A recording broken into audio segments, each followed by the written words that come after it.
My name is Daniel Thomas. I was 32 when my life took a turn I never expected. For most of my adult life, I worked as an assistant manager in a small electronics store in a quiet town called Maple Hill. It was the kind of job where the days blended together, checking stock, helping customers with phone chargers and TV cables, and closing the shop at exactly 7 p.m. every evening. I wasn't unhappy, but I wasn't exactly living either. I had fallen into a routine that was safe but boring. Wake up, go to work, come home, watch TV, repeat. One Thursday evening, something happened that changed everything. It was almost closing time. I was wiping the counter and thinking about what to cook for dinner when a man walked into the store. He was in his early 50s, wearing a dark coat and a baseball cap. He looked around nervously before coming up to me. "Do you sell voice recorders?" he asked. I nodded and led him to the shelf. As he picked one up and examined it, he asked, "Ever record your own life? Just talk into it, every day, like a diary?" "No," I said. "I don't think my life is interesting enough." He smiled. Most people say that. But I did it. 10 years of my life, recorded. I listened to some of the old tapes last night, made me realize I need to do something different. I looked at him, confused. "What do you mean?" He paused. Then he said, "We think we have time, but time runs fast. One day you're 32, then 62. And you wonder, did I live fully? Or just exist?" That stuck with me. After he left, I sat at the counter, thinking about his words. I had never thought about my life like that. I had dreams once, traveling, writing, maybe starting my own business. But I had put them all aside for security and routine. That night I couldn't sleep. I kept hearing his voice. Did I live fully or just exist? The next morning I made a decision. The next morning, I woke up earlier than usual. I sat at the kitchen table with a cup of black coffee, staring at the calendar on the wall. It was the 1st of April, a new month. Somehow, it felt like the perfect time to make a change. I called my boss at 8:30 a.m.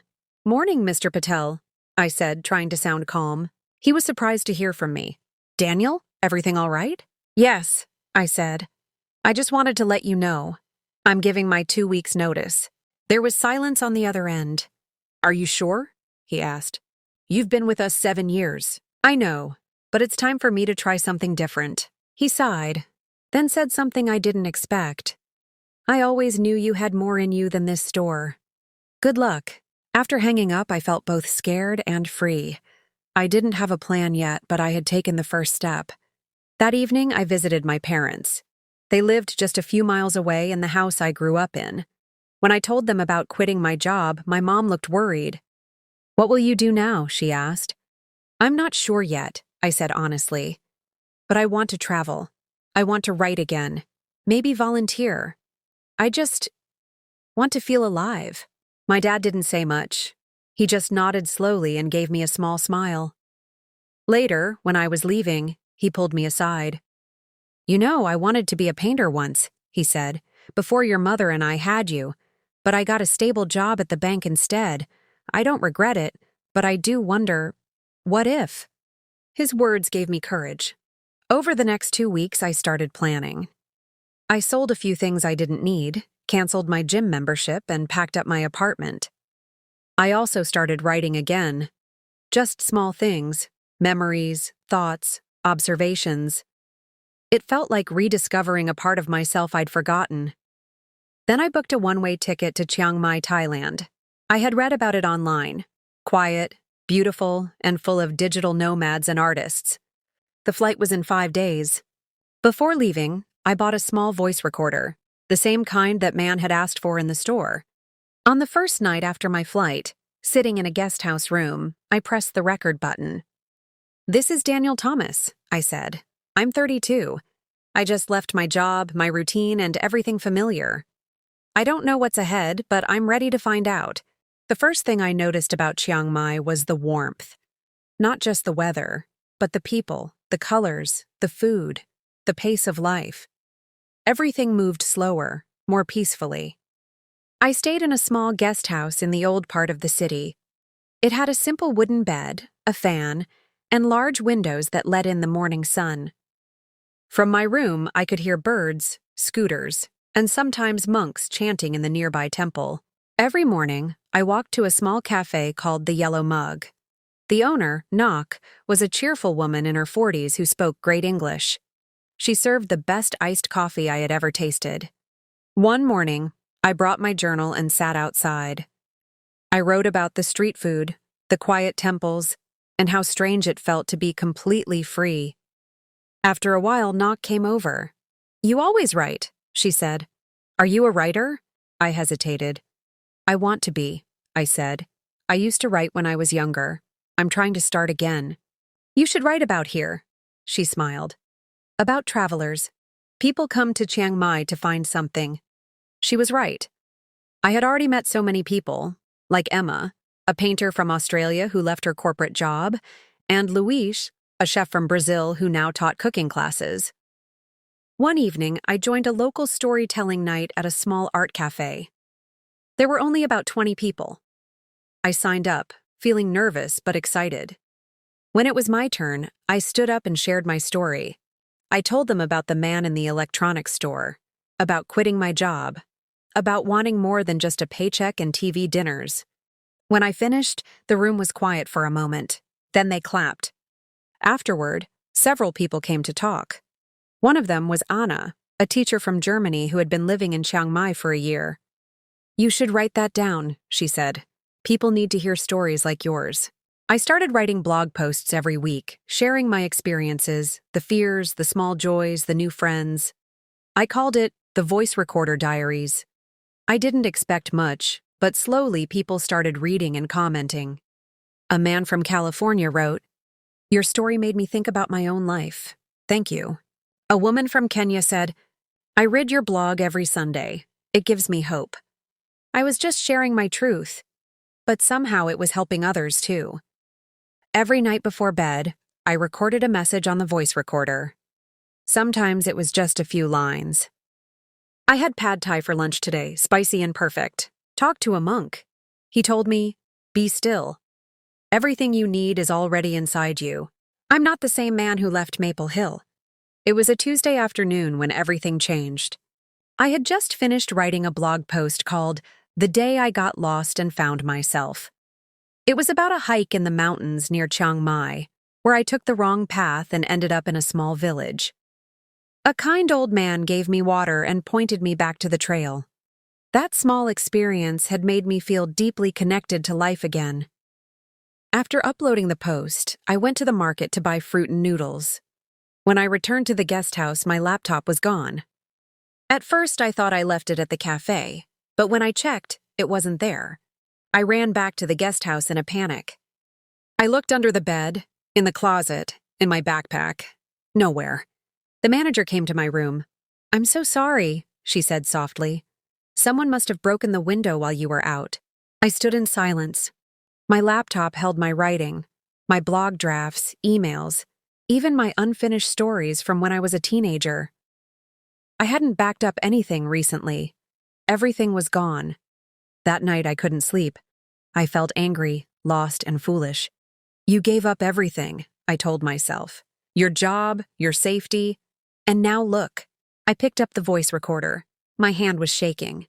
"This is Daniel," I said, my voice heavy. "Today, someone stole a piece of me. And I don't know if I made a mistake coming here." Then I stopped the recording. For 2 days, I didn't leave my room. I ate instant noodles and avoided everyone. On the third day, I received a message from Anna, the German teacher I met at storytelling night. She had read my blog and asked if I was okay. I told her the truth. My laptop was stolen. I lost all my writing. She replied, "I'm so sorry, Daniel. But maybe this is a new beginning. You still have your words. You still have your voice." Something about that message stuck with me. That evening, I went to the Yellow Mug Cafe again. Knock saw me and smiled warmly. "I saved your usual spot," she said. I sat down with my iced coffee and opened my notebook. Yes, I had lost a lot, but I still had a pen, a page, and a story to tell. I began to write the title, The day I lost my words and found my voice. And just like that, the healing began. After that tough week, things slowly started to look up. One morning, as I was writing in my notebook at the yellow mug, Anna walked in with a big smile. "Daniel," she said, "there's a community center nearby. They run English classes for local kids and adults. They're looking for volunteers to share stories and help with conversation." I was surprised. "Me? But I'm not a teacher." "That's the beauty of it," she said. "You just share your story. Help people practice English. It's simple but powerful." I thought about it all day. The idea of talking, teaching, sharing, something I had never considered. But it felt right. The next week, I went to the center. It was a small room with colorful posters and wooden chairs. About 10 people were waiting, a mix of young adults and older folks, all eager to learn. When it was my turn, I stood in front of them and introduced myself. "My name is Daniel," I said. "I'm from America. I came here to find a new life. I want to share my story with you." I told them about Maple Hill, the electronics store, quitting my job, coming to Thailand, and losing my laptop. As I spoke, I noticed smiles, nods, and sometimes laughter. One young woman raised her hand. "Why did you come here if you were afraid?" I thought for a moment. Because life is about growth. Sometimes we have to be brave even when we're scared. After the class, several people thanked me. One man said, "You inspire me. I want to tell my story too." That day, I felt a deep sense of purpose. Back at the guest house, I recorded in my voice diary. Today, I found a new way to use my voice, not just for writing, but for helping others. Maybe this journey is not just about me anymore. I kept volunteering every week. I met amazing people. Somchai, a farmer who wanted to learn English for his children. Mai, a nurse who dreamed of working abroad. And Lynn, a teenager who loved music and wanted to write songs in English. My blog changed too. I started writing about these stories, the hopes, challenges, and dreams of the people I met. I called it Voices of Chiang Mai.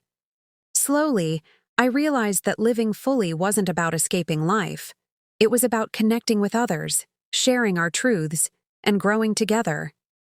It had been 3 months since I arrived in Chiang Mai. The first days of fear and excitement had settled into something steady, a new routine full of discovery. I woke up early every day, wrote my journal, and volunteered at the community center.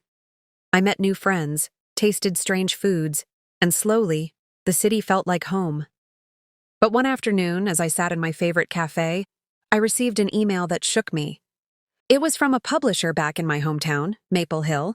They had read my blog, The Voice Recorder Diaries and Voices of Chiang Mai, and wanted to talk about turning my stories into a book. I read the email 3 times, hardly believing it was real. A book? My story? Was this really happening? For days, I couldn't focus. I wanted to say yes, but I also felt torn. If I stayed in Chiang Mai, I could keep helping the community, learning, growing. If I went home to write the book, I could share my story with the world, but it might mean leaving everything I'd built here. One evening, I called Anna. "Anna," I said, "I don't know what to do. I want to stay, but this could be a chance of a lifetime." She was quiet for a moment, then said, "Daniel, maybe this isn't about choosing one or the other. Maybe it's about finding balance. You can write your book and keep your connection here." Her words helped me breathe again. That night, I sat by the temple, watching monks light candles and the sky turn dark. I thought about the journey, the fear, the losses, the friendships, the growth. I realized life isn't about perfect plans or safety nets. It's about following your heart, even when the path isn't clear. The next morning, I wrote back to the publisher. "I'm interested," I wrote, "but I want to take my time and make sure the story is true to me." Then, I emailed the community center, telling them I would continue volunteering as long as I could. My voice diary that night was hopeful. "I'm standing at a crossroads, but I'm not afraid." Life is bigger than one choice. It's about living fully, embracing change, and sharing my voice wherever I go. And with that, I knew my journey was only beginning. The months passed quickly after I accepted the publisher's offer. I divided my time between Chiang Mai and long hours writing in coffee shops or my small room. Sometimes it was lonely, sometimes frustrating. But every time I doubted myself, I thought back to that man in the electronics store who asked if I'd truly lived. One afternoon, while walking near the river, I bumped into Somchai, the farmer I had met at the community center. "How is your writing?" he asked with a big smile. "It's going well," I said. "Thank you for inspiring me." He nodded, then said, "Remember, home is not just a place. It's where you belong." That phrase stuck with me. I realized that home had changed. It wasn't just Maple Hill anymore. It was the stories, the friendships, the moments that made me feel alive. On the day I sent the final draft of my book to the publisher, I recorded my voice diary one last time. I came here searching for a new life. I found more than I imagined: a new home, a new purpose, and a new voice. Life is not about waiting for the right moment. It's about making the moment right. A few weeks later, the book was published. It received kind reviews and messages from readers all over the world. But more important than that was what I had learned. To be brave, to risk, to lose, and to grow. To live fully, not just exist. And so my journey continues, not in one place, but wherever life calls me next.